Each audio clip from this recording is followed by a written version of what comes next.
Bienvenue à toutes et à tous. Aujourd'hui, on explore un sujet fascinant, les produits numériques comme source potentielle de revenus passifs. Oui, un sujet très actuel. On s'appuie pour ça sur une vidéo YouTube de Denis Favre, intitulée «5 produits digitaux pour générer des revenus passifs». Hmm. Alors, pour commencer, un produit numérique, c'est quoi exactement? C'est simple, un bien immatériel vendu et distribué par voie électronique. Comme les e-books, les cours en ligne ou même des modèles, des templates. Exactement.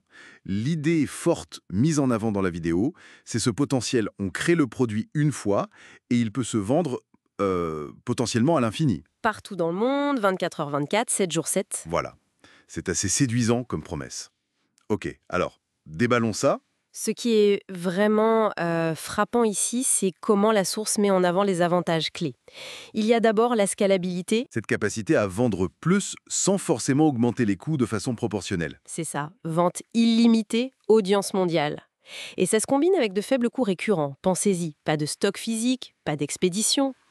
Donc, des marges potentiellement bien plus élevées que dans le commerce classique. Tout à fait. Et puis, il y a l'accès immédiat pour le client, l'automatisation possible de tout le processus de vente et de livraison.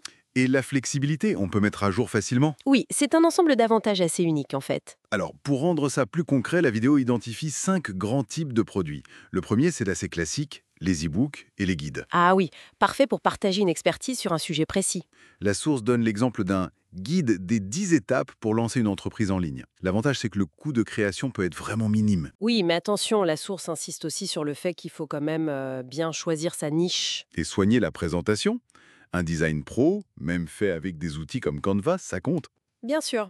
Et la distribution est facilitée par des plateformes comme Amazon KDP ou Gumroad. Ça aide à établir son autorité aussi. Deuxième catégorie, très utile, les modèles et templates. Ça, j'aime beaucoup. Pour le design, la gestion de projet, les réseaux sociaux. L'exemple vidéo, c'était un pack de templates Instagram pour entrepreneurs. C'est une valeur ajoutée immédiate pour le client, un gain de temps énorme. Exactement.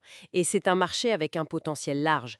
La source conseille des formats populaires, genre Canva, PowerPoint. Faut que ce soit personnalisable. Oui, et avec des instructions claires, peut-être même des petits tutos vidéo. Et des plateformes comme Creative Market ou Etsy sont mentionnées pour la vente. On passe au troisième type. Là, on est sur un poids lourd, les cours en ligne et formation. Ah oui, le marché de l'e-learning est en croissance exponentielle, c'est clair. Exemple, comment créer et monétiser un blog en 60 jours. Le gros avantage, c'est le potentiel de revenus récurrents. Oui, via des abonnements ou des modules complémentaires. Et ça permet de créer une vraie communauté. Mais là, il faut une vraie expertise, non? Absolument. La source insiste là-dessus. Expertise avérée, structure pédagogique claire, souvent en module. Et l'interactivité, c'est un plus. Quiz, exercice. Voilà.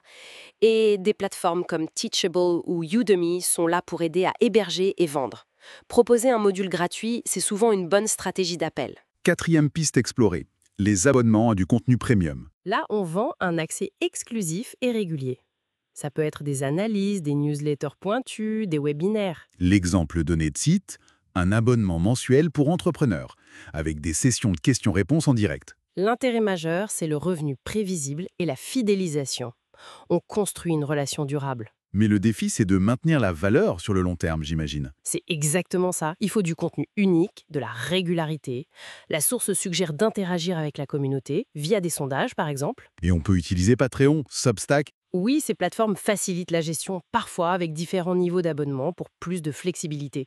Un essai gratuit peut aussi aider à convaincre. Et enfin, la cinquième catégorie. Les kits et packs de ressources.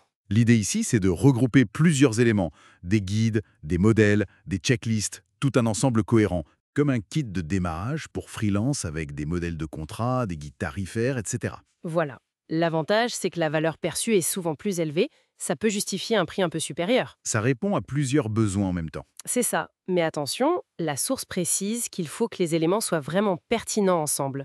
Et une belle présentation, une page de vente dédiée, avec des témoignages, c'est crucial. Des bonus, des offres limitées pour booster un peu le deal. Oui, ce sont des techniques classiques mentionnées pour augmenter l'attractivité.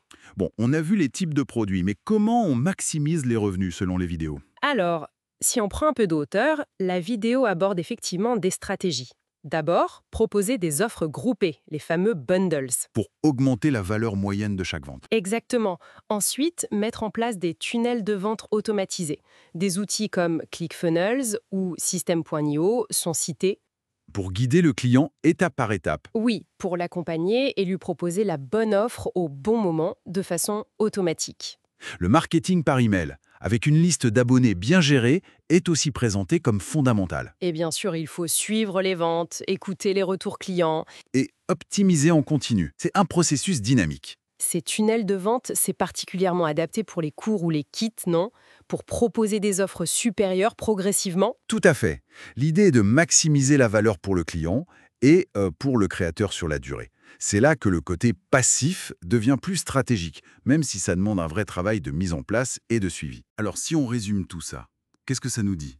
Que les produits numériques, comme présentés par Denis Favre, c'est une voie, disons, crédible et très scalable. Oui, pour générer des revenus en partageant sa valeur, ses connaissances, ses outils. Mais la clé, et la vidéo insiste vraiment là-dessus, c'est de créer quelque chose de qualité. Quelque chose qui répond à un vrai besoin, qui résout un problème concret pour une audience spécifique. Tout à fait. Et ça nous amène peut-être à une dernière question pour la réflexion. En voyant la facilité relative de création de certains formats, comme les e-books ou les templates, et la diversité des options qu'on a évoquées, Mhm. quelles compétences uniques, quelles connaissances, peut-être même un peu cachées ou sous-estimées, que la personne qui nous écoute possède, pourrait être transformée en un premier petit produit numérique, juste pour tester pour commencer. Une excellente question pour terminer. Explorer ce potentiel qui est peut-être juste là, sous nos yeux. Merci pour cette analyse éclairante. Merci à vous.